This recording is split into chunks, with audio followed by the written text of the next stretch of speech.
Astaghfirullah. Bismillahirrahmanirrahim. Assalamualaikum warahmatullahi wabarakatuh. Alhamdulillah wassalatu wassalamu ala Rasulillah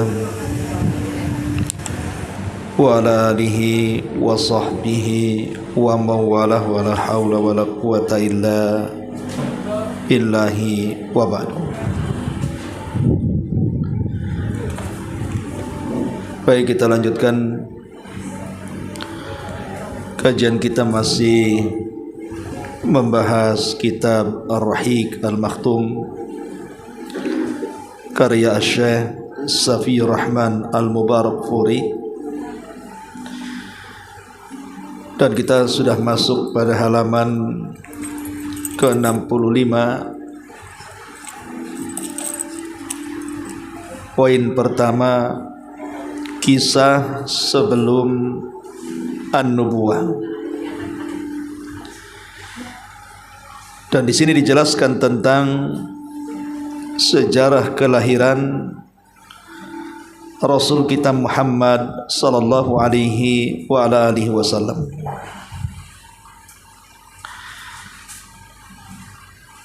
Baik, kita akan baca sedikit baru kita jelaskan.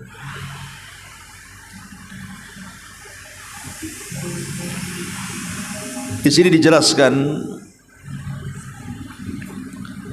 Rasulullah sallallahu alaihi wasallam lahir di tengah-tengah keluarga Bani Hashim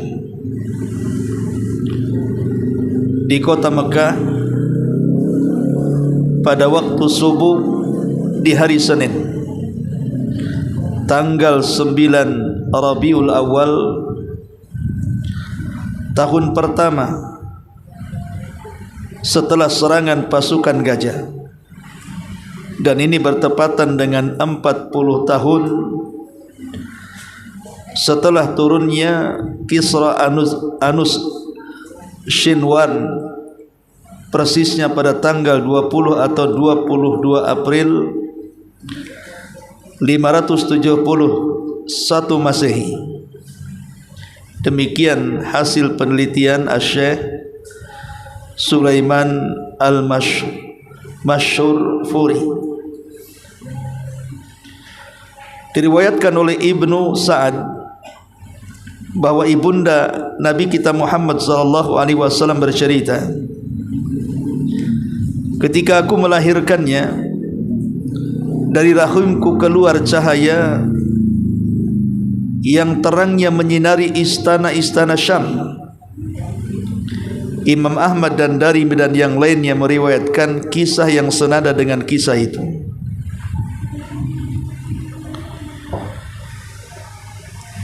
Konon beberapa tanda keistimewaan yang menunjukkan nubuah telah tampak sejak Muhammad dilahirkan. 14 tiang bangunan kekaisaran Persia runtuh. Api yang disembah oleh orang-orang Majusi padam. Gereja-gereja di sekitar Basirah sawah runtuh. Setelah lebih dulu amblas ke tanah. Imam At-Tabrani atau At-Tabari dan juga Imam Al-Baihaqi dan yang lainnya meriwayatkan perkara itu. Tapi riwayat tersebut tidak punya sanad yang kuat.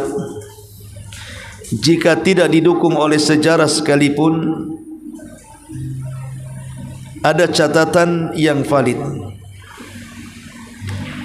Setelah Muhammad lahir, sang ibu mengirim utusan kepada Abdul Muttalib untuk menghabarkan kelahiran cucunya.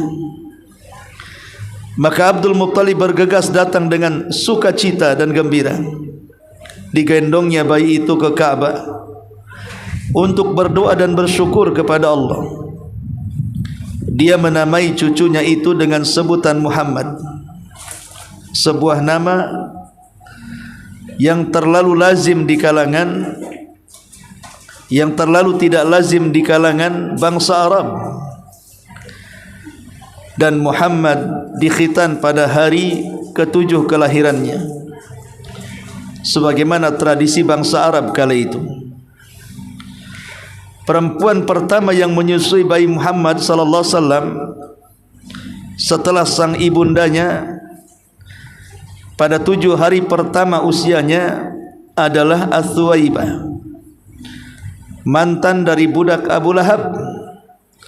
Dia sedang menyusui anaknya Masruq.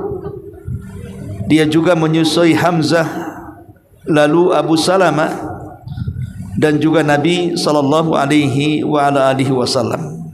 Baik. Bicara tentang kelahiran Nabi sallallahu alaihi wasallam artinya bicara tentang sejarah yang sangat besar. Karena kelahiran Nabi sallallahu alaihi wasallam ini banyak ibrah dan pelajaran. Apa saja ibrah dan pelajaran dari kelahiran Nabi sallallahu alaihi wasallam ini? Pertama,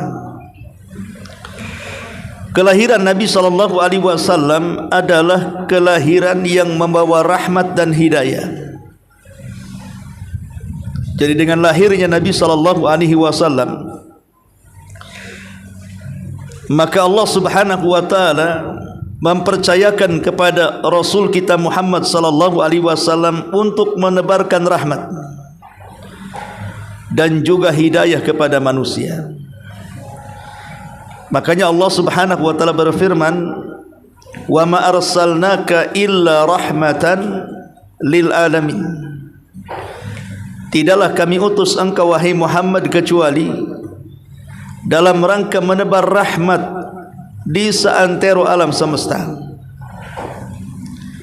Dan juga Allah Subhanahu wa taala berfirman, "Wa innaka la tahdi ila siratim mustaqim." Dan engkau wahai Muhammad akan memberikan petunjuk kepada manusia kepada jalannya Allah yang lurus. Dari 2 ayat ini, maka kelahiran Nabi sallallahu alaihi wasallam adalah dalam rangka menebar rahmat dan juga menyebar hidayah di tengah-tengah umat manusia. Kemudian yang kedua, dengan kelahiran Nabi sallallahu alaihi wasallam akan merubah jalannya sejarah. Jadi dengan kelahiran Nabi sallallahu alaihi wasallam akan merubah jalannya sejarah. Bahkan perubahannya sangat besar. Karena bagaimanapun sebelum lahir Nabi sallallahu alaihi wasallam di tengah-tengah jahiliyah, di tengah-tengah umat yang dipenuhi dengan kebodohan, maka kelak dengan adanya Nabi sallallahu alaihi wasallam, maka Rasul sallallahu alaihi wasallam akan merubah kegelapan menjadi terang benderang, membawa ilmu pengetahuan dan juga membawa kemajuan. Ada sejarah baru bagi manusia yang belum pernah terjadi sebelum Nabi sallallahu alaihi wasallam dilahirkan. Kemudian yang ketiga, dengan kelahiran Nabi sallallahu alaihi wasallam akan muncul banyak ayat dan mukjizat. Dengan kelahiran Nabi sallallahu alaihi wasallam akan muncul ayat-ayat, tanda-tanda kebesaran Allah Subhanahu wa taala serta mukjizat-mukjizat keanehan yang diberikan Allah Subhanahu wa taala kepada Nabi kita Muhammad sallallahu alaihi wasallam. Apa saja ayat-ayat, tanda-tanda dan juga mukjizat itu nanti kita akan sampai pembahasannya. Kemudian yang keempat, dengan kelahiran Nabi sallallahu alaihi wasallam, maka di tengah-tengah umat ini akan muncul seseorang yang pantas untuk diikuti, qudwah hasanah, suri tauladan yang indah dari sosok Nabi sallallahu alaihi wasallam. Karena Allah Subhanahu wa taala berfirman, "Laqad kana lakum fi Rasulillahi uswatun hasanah." Sungguh ada pada diri Nabi sallallahu alaihi wasallam suri tauladan yang patut untuk ditiru, yang patut untuk dicontoh. Ya, karena Nabi SAW adalah manusia yang paling sempurna yang diciptakan Allah Subhanahu wa taala, di mana tidak ada satupun ibu di dunia yang sanggup melahirkan seperti bayi Muhammad sallallahu alaihi wasallam. Karena begitu sempurnanya, maka kelak dia akan menjadi uswatun hasanah, contoh terbaik bagi umat setelahnya sampai hari ini, bahkan sampai hari kiamat. Kemudian yang keenam, di antara rahasia kelahiran Nabi sallallahu alaihi wasallam adalah nikmatun azimah. Allah Subhanahu wa taala turunkan nikmat yang sangat besar. Jadi dengan kelahiran Nabi sallallahu alaihi wasallam ini adalah nikmat yang paling besar yang Allah Subhanahu wa taala anugerahkan kepada umat kita ini. Makanya Allah Subhanahu wa taala berfirman, "Qul bi fadlillahi wa bi rahmatihi fabidzalika falyafrahu huwa khairun mimma yajma'un." Katakanlah dengan rahmat dan karunia Allah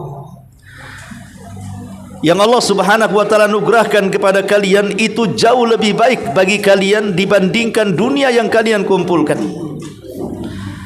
Jadi kelahiran Nabi sallallahu alaihi wasallam nikmat yang sangat besar, anugerah yang sangat besar, karunia yang sangat besar yang Allah Subhanahu wa taala karuniakan kepada kita, dan itu nilainya melebihi dunia dan isinya.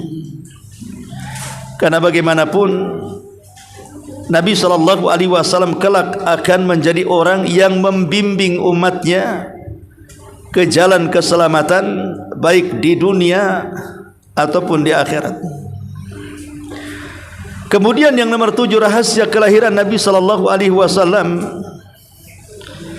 di mana alam ini sangat menantikan kelahiran Nabi sallallahu alaihi wasallam.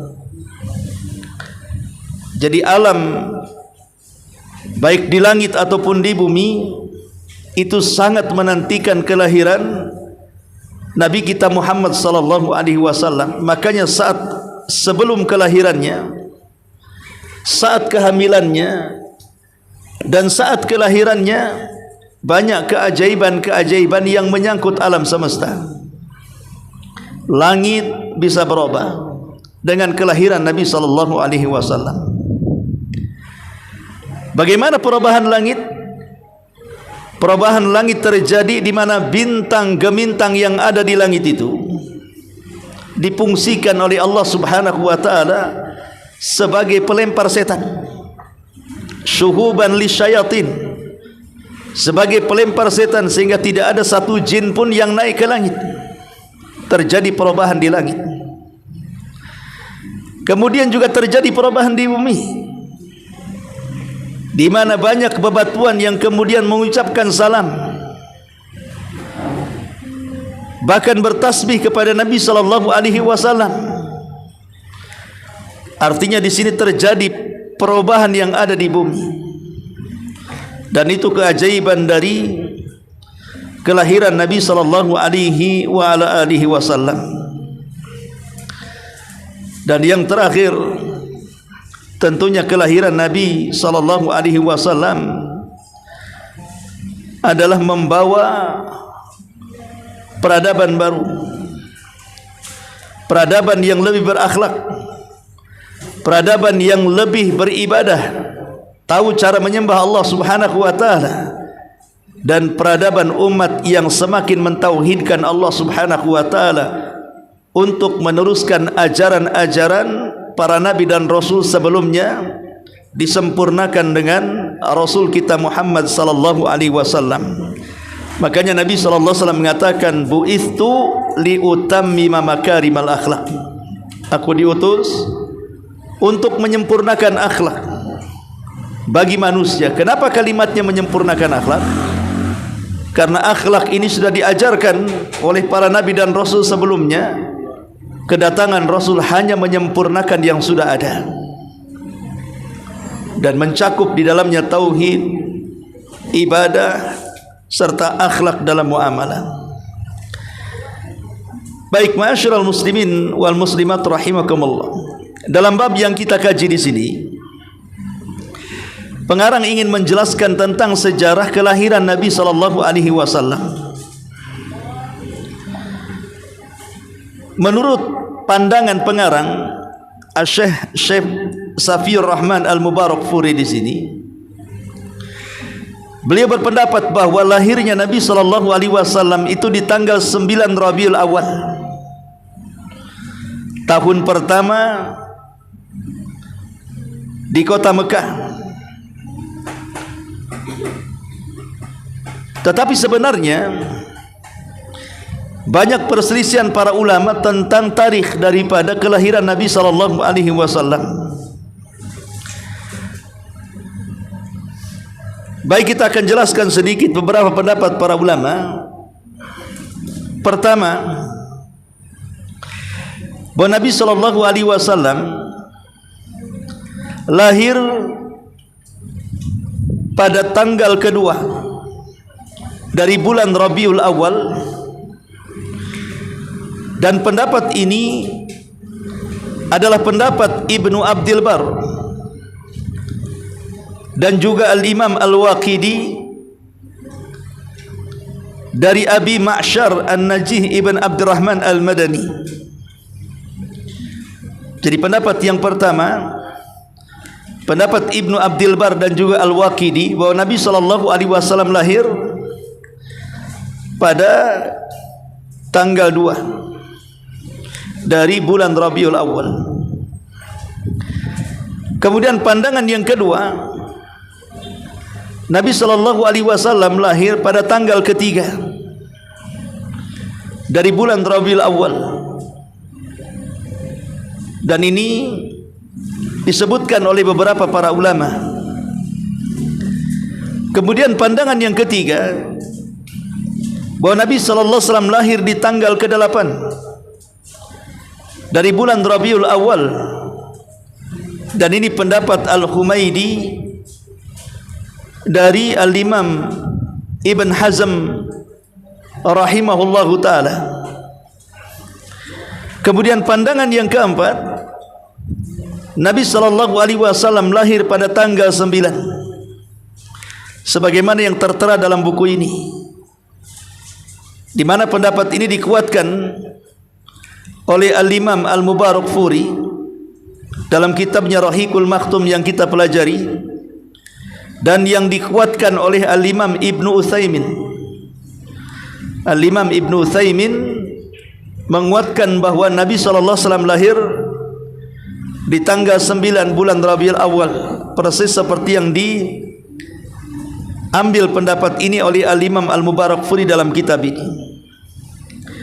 Kemudian pendapat yang kelima, Nabi sallallahu alaihi wasallam lahir di tanggal 10 di bulan Rabiul Awal, sebagaimana pendapat ini adalah dinukilkan oleh Ibnu Dihyah dan diriwayatkan oleh Ibnu Asakir dari Abi Ja'far Al-Baqir.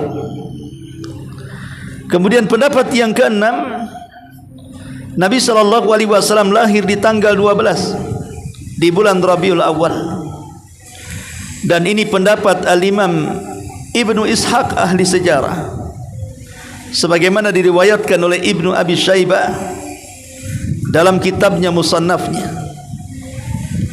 Kemudian pendapat yang ketujuh, bahwa Nabi sallallahu alaihi wasallam beliau lahir pada tanggal 8 dari bulan Rabiul Awal. Ada juga yang mengatakan yang ke-8 lahir pada tanggal 7, tanggal 17 dari bulan Rabiul Awal. Dan ada juga yang mengatakan Nabi sallallahu alaihi wasallam lahir di tanggal 20 dan juga 21. Maka dari sini kita tahu bahwa dari segi tanggal kelahiran Nabi sallallahu alaihi wasallam menjadi khilaf bukan merupakan pendapat yang disepakati. Ada yang mengatakan Nabi SAW lahir tanggal 2, ada yang mengatakan Rasul lahir tanggal 3, ada yang mengatakan Rasul lahir tanggal 8, ada yang mengatakan tanggal 9, ada yang mengatakan tanggal 10, ada yang mengatakan tanggal 12, ada yang mengatakan tanggal 20, 21. Ini semua adalah ternukilkan dari pendapat para ulama sejarah. Begitu juga soal bulan. Soal bulan ini diperselisihkan. Apakah Nabi SAW memang terlahir di bulan Rabiul Awal atau terlahir di bulan-bulan yang lainnya? Ada yang mengatakan bahwa Nabi SAW memang lahir di bulan Rabiul Awal, dan ini pendapat jumhur mayoritas para ulama, sebagaimana dikuatkan oleh Imam Ibnu Katsir rahimahullahu ta'ala. Kemudian pendapat yang kedua, bahwa Nabi SAW lahir di bulan Rabiul Akhir, bukan Rabiul Awal, tapi Rabiul Akhir. Ada juga yang mengatakan Nabi SAW lahir di bulan Safar. Nabi SAW lahir di bulan Safar. Dan pendapat yang keempat, ada juga yang mengatakan Nabi SAW lahir di bulan Ramadan. Dan ini pendapat Imam Ibnu Abdul Bar dan juga pendapat Al-Imam Ibn Hazm rahimahullahu ta'ala. Alasannya karena lahirnya Rasul dengan diangkatnya beliau menjadi Nabi itu sama-sama di bulan Ramadan. Tetapi dari sekian banyak pendapat, wallahu alam, bahwa jumhur ulama mengatakan pendapat yang lebih dekat dengan sejarah adalah di bulan Rabiul Awal, bukan Rabiul Akhir, bukan pula Safar, bukan pula Ramadan. Adapun tanggal, saya cenderung kepada tanggal 9, sebagaimana yang dinyatakan dalam kitab ini. Nabi SAW lahir di tanggal 9. Dan pendapat ini dikuatkan oleh Imam Ibnu Utsaimin rahimahullahu ta'ala, bahwa Nabi lahir di tanggal 9 di bulan Rabiul Awal. Adapun harinya tidak ada khilaf ulama. Harinya disepakati, di mana Nabi SAW lahir tepat di waktu subuh hari Senin. Hal ini berdasarkan hadis Nabi SAW. Saat Nabi SAW ditanya tentang hari Senin, tentang puasa Senin, maka Nabi SAW mengatakan, "Dzakal yaum wulidtu fih." Itulah hari yang dilahirkan aku di situ. Itulah hari yang aku dilahirkan di situ, kata Nabi. Artinya untuk hari tidak ada khilaf ulama. Nabi lahir di waktu subuh di hari Senin. Adapun tanggal sudah ada khilaf ulama, dan menurut pendapat yang lebih dekat dengan sejarah adalah tanggal 9 di bulan Rabiul Awal. Adapun bulannya sudah saya jelaskan, bahwa Nabi SAW menurut pendapat jumhur mayoritas ulama lahir di bulan Rabiul Awal. Adapun tahunnya telah disepakati, tidak ada khilaf ulama, bahwa Nabi SAW lahir di tahun gajah, 50 hari setelah peristiwa Abraha. Jadi setelah peristiwa Abraha penyerangan Ka'bah dari Yaman menuju Mekah, kemudian Allah hancurkan pasukan gajah Abraha itu, maka tepat 50 hari setelahnya, atau 1 bulan setengah kurang lebih, maka Nabi SAW lahir. Maka kalau kita ringkas kelahiran Nabi SAW ini, beliau lahir di waktu subuh hari Senin tanggal 12 bulan Rabiul Awal di tahun gajah. Seperti itulah ringkasan daripada pengenalan kita tentang tarikh kapan kelahiran Nabi sallallahu alaihi wasallam. Baik, ma'asyiral muslimin wal muslimat rahimakumullah. Adapun peristiwa-peristiwa yang berlaku memang banyak dicatat di dalam kitab-kitab sejarah. Keanehan-keanehan yang terjadi saat Nabi sallallahu alaihi wasallam lahir. Apa saja keanehannya? Pertama, cahaya yang sangat besar yang menerangi negeri Syam, dan itu dilihat oleh ibunda Nabi sallallahu alaihi wasallam saat melahirkan Nabi sallallahu alaihi wasallam. Beliau melihat cahaya yang melesat dari dirinya dan menerangi Syam dengan sangat terang sekali. Kemudian yang kedua, sukutul asnam, robohnya berhala-berhala, robohnya berhala-berhala yang berada di sekitar Ka'bah dengan kelahiran Nabi sallallahu alaihi wasallam, di mana berhala itu roboh, kemudian wajah-wajah mereka terbalik dari kaki-kakinya. Kemudian yang ketiga, hancurnya tiang kerajaan Kisra, dan tiang itu berjumlah 14. Saat kelahiran Nabi SAW, entah kenapa di tengah-tengah istana Kisra 14 tiang itu tiba-tiba roboh. Kemudian yang keempat, padamnya api, di mana api ini sudah beratus tahun dijaga oleh orang-orang Majusi tidak padam.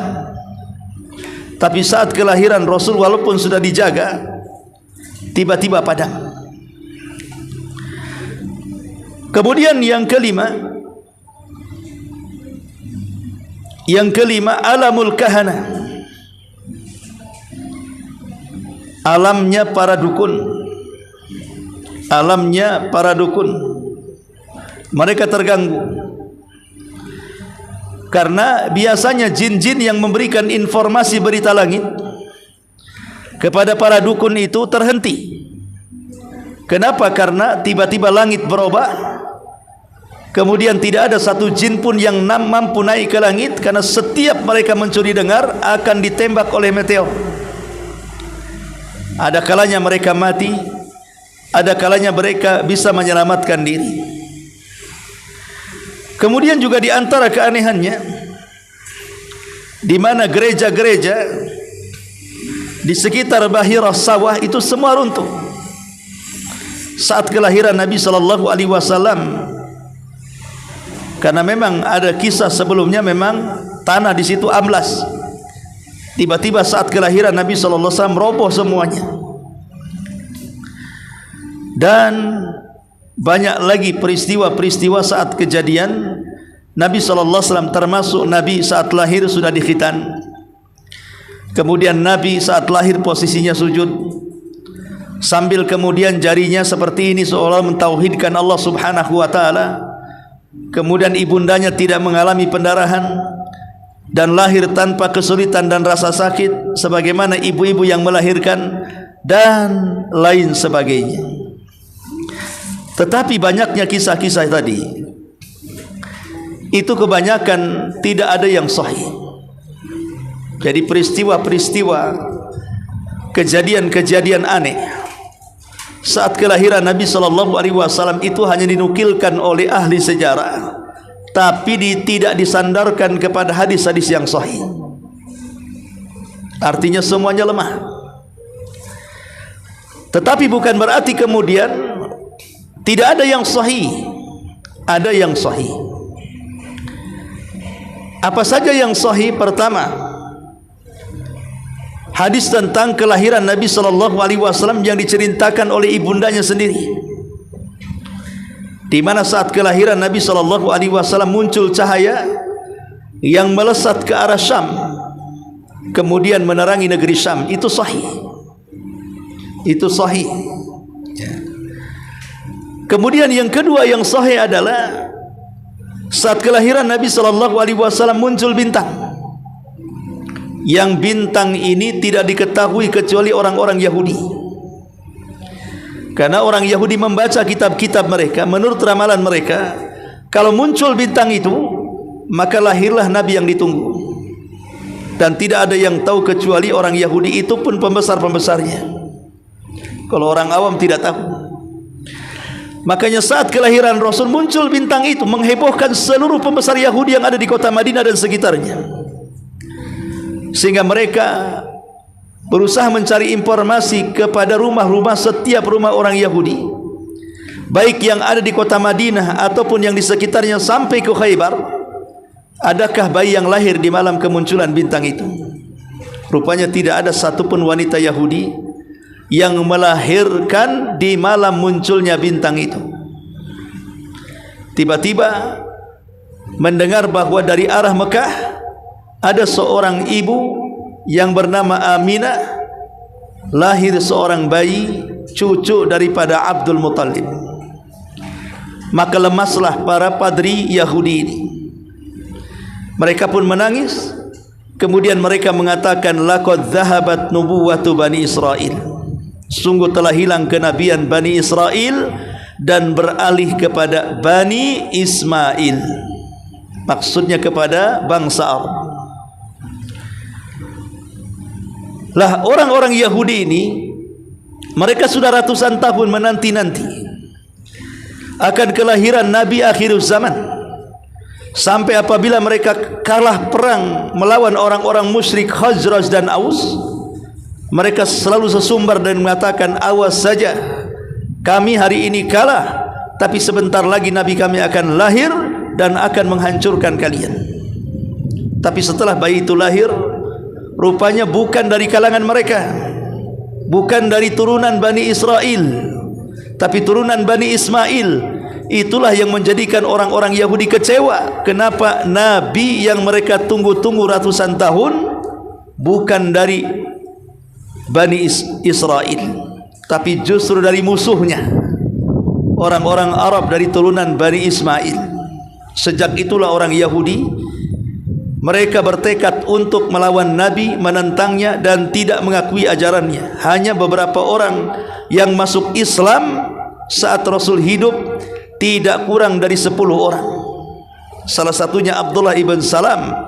Dari sekian ribu Yahudi hanya bisa dihitung jari yang masuk Islam itu.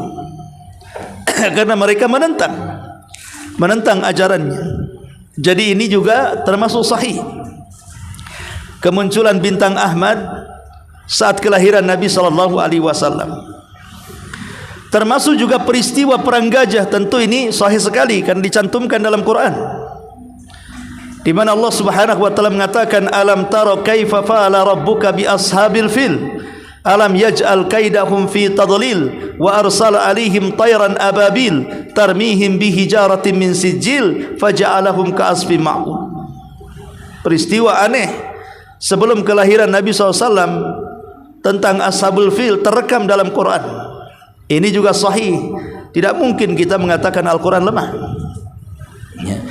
Jadi ada riwayat-riwayat yang sahih saat kelahiran Nabi SAW, termasuk juga terhentinya bintang-bintang yang tadinya hanya sekedar menghias langit, tiba-tiba difungsikan oleh Allah Subhanahu wa taala sebagai pelempar setan, di mana gugusannya akan menembak jin yang mengambil berita langit.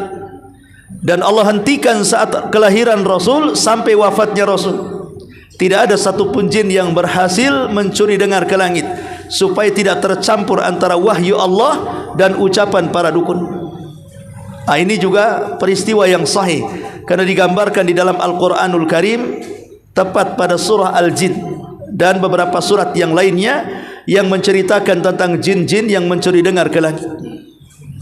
Ma'asyiral muslimin yang dimuliakan Allah Subhanahu wa taala. Baik, setelah kita tahu tentang tarikh kelahirannya, kemudian juga beberapa keanehan-keanehan saat kelahirannya, beliau di sini juga menjelaskan tentang ibu susuan Nabi SAW. Kebiasaan orang Arab Mereka biasa menyusukan anak-anak mereka kepada orang lain, seperti yang terjadi kepada Nabi kita Muhammad sallallahu alaihi wasallam. Saat dia lahir, kebetulan susu ibundanya tidak bagus, tidak sehat. Akhirnya kemudian Nabi SAW disusukan kepada seorang budak yang pernah menjadi budaknya Abu Lahab. Ketika budaknya Abu Lahab itu yang bernama Thuwaibah, air susunya mau diminum Nabi SAW, maka Abu Lahab gembira. Saking gembiranya, dia pun memerdekakan Thuwaibah. Karena Abu Lahab ini sebenarnya kalau dapat hidayah, dia manusia yang paling menyokong Nabi dari kecil. Dari bayi Abu Lahab itu sudah menyokong Nabi, bahagia dengan kelahiran Nabi. Buktinya saat kemudian budaknya menyusui Nabi SAW dan air susunya diminum Nabi, senang Abu Lahab. Akhirnya Thuwaibah dimerdekakan Abu Lahab. Dan ini wanita kedua yang menyusui Nabi SAW setelah ibundanya Aminah. Kemudian wanita ketiga nanti akan dijelaskan dalam bab selanjutnya. Ada seorang wanita dari Bani Sa'diyah, namanya Halimah Sa'diyah. Itulah juga di antara wanita yang akan menjadi ibu susuan bagi Nabi SAW. Jadi ibu susuan Nabi SAW ada 3 orang. Pertama ibundanya Aminah, yang kedua budaknya Abu Lahab yang dimerdekakan Thuwaibah, dan yang ketiga seorang wanita yang salihah dari Bani Sa'diyah namanya Halimah Sa'diyah. Bahkan Rasul pernah hidup di Bani Sa'diyah selama 6 tahun. Bagaimana kisahnya nanti akan sampai kepada babnya. Lah saat kelahiran Nabi SAW, kita tahu bahwa Abdul Muttalib masih hidup. Dan saat kemudian Nabi SAW lahir, Abdul Muttalib sangat senang karena bagaimanapun ayahandanya Abdullah itu adalah anak yang paling disayang oleh Abdul Muttalib dari seluruh anak-anaknya. Makanya saat pengundian penyembelihan Abdullah karena nazar yang pernah diucapkan oleh Abdul Muttalib, saat menemukan air Zam-Zam, kata Abdul Muttalib, "Ya Allah, kalau aku meninggal, siapa yang akan menjaga Zam-Zam? Boleh jadi manusia akan perang lantaran Zam-Zam. Ya Allah, aku bernazar kepadamu, kalau engkau memberikan kepadaku 10 anak laki-laki untuk menjaga Zam-Zam ini, aku akan sembelih salah satunya." Nazarnya akhirnya dikabulkan. Abdul Muttalib akhirnya punya anak, 10 anak laki-laki. Setelah dewasa, sang dukun mengingatkan Abdul Muttalib dan mengatakan, "Apakah engkau ingat nazarmu?" Kata Abdul Muttalib, "Iya, aku lupa dan sekarang aku ingat." "Lalu apa yang harus kulakukan? Apakah harus aku sembelih salah satu dari anakku?" Akhirnya kemudian terjadilah undian. Rupanya undian jatuh kepada Abdullah. Sementara Abdullah itu memiliki akhlak yang baik, yang bukan hanya dicintai keluarganya, tapi masyarakat juga mencintainya. Akhirnya masyarakat datang kepada Abdul Muttalib untuk tidak melakukannya kepada Abdullah. Nanti akan jadi contoh, setiap kami punya 10 anak laki-laki, nanti disembelih salah satunya. Sebaiknya kau konsultasi kepada dukun yang lebih hebat lagi. Akhirnya Abdul Muttalib berkonsultasi kepada salah satu dukun yang paling sakti, dan dukun itu memberikan solusi agar dibuat undian antara Abdullah dengan 10 ekor unta. Maka siapa yang keluar namanya Abdullah kah unta, maka dialah yang harus disembelih. Akhirnya diundilah antara 10 ekor unta dengan Abdullah, tapi yang keluar Abdullah lagi. Akhirnya Abdul Muttalib buat taruhan lagi, nambah lagi 10 ekor unta. Kemudian diundi lagi, Abdullah lagi yang keluar. Kemudian Abdul Muttalib masang lagi undian dengan 10 ekor unta. Akhirnya tidak sadar 10 kali undian, dengan setiap undian 10 ekor unta sudah menghabiskan 100 ekor unta. Baru setelah di angka 100 keluar nama unta dan tidak keluar nama Abdullah. Maka bahagialah Abdul Muttalib, kemudian menyembelih unta-unta itu, kemudian bersedekah kepada fuqara dan masakin. Tidak jadi disembelih Abdullah ini, karena Abdullah itu anak kesayangan masalahnya. Makanya saat kemudian dia meninggal, istrinya Aminah melahirkan, maka Abdul Muttalib sangat sayang dengan Nabi SAW. Diambilnya bayi itu, kemudian dibawa masuk ke dalam Ka'bah, dan dia sendiri yang memberi nama dengan sebutan Muhammad. Dan nama itu belum pernah ada dan tidak dikenal di tengah-tengah orang-orang Quraisy. Muhammad itu artinya orang yang akan banyak dipuji. Dan betul, nama itu menjadi doa bagi Nabi SAW. Karena Nabi SAW sampai hari ini dipuji manusia, disebut-sebut namanya, disebut-sebut dalam azan, dalam qomat, dalam tasyahud, dalam salawat. Bahkan anak-anak kaum muslimin diberi nama Muhammad. Seantero dunia, nama terbanyak yang diberikan kepada anak-anak adalah Muhammad ataupun Ahmad, menunjukkan bahwa nama Nabi SAW persis seperti keinginan kakeknya Abdul Muttalib, bahwa dengan diberi nama Muhammad itu supaya banyak dipuji, dan Allah mengabulkan keinginan Abdul Muttalib.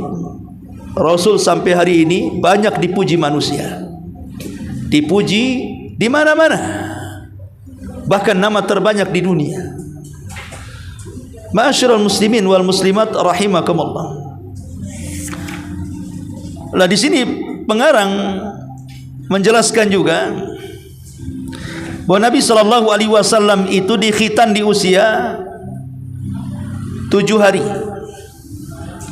Nabi SAW dikhitan di usia 7 hari.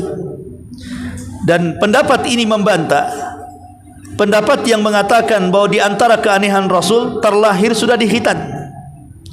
Maka pendapat Mubarak Puri ini tidak, Rasul tidak dikhitan saat dia lahir. Ketika lahir sudah dikhitan, dah.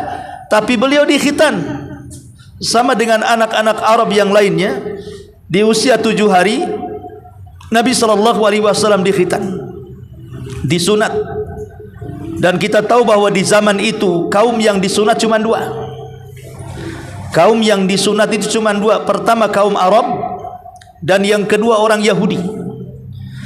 Selain 2 kaum ini tidak ada yang sunat. Dan ini diambil dari perkataan Herakli.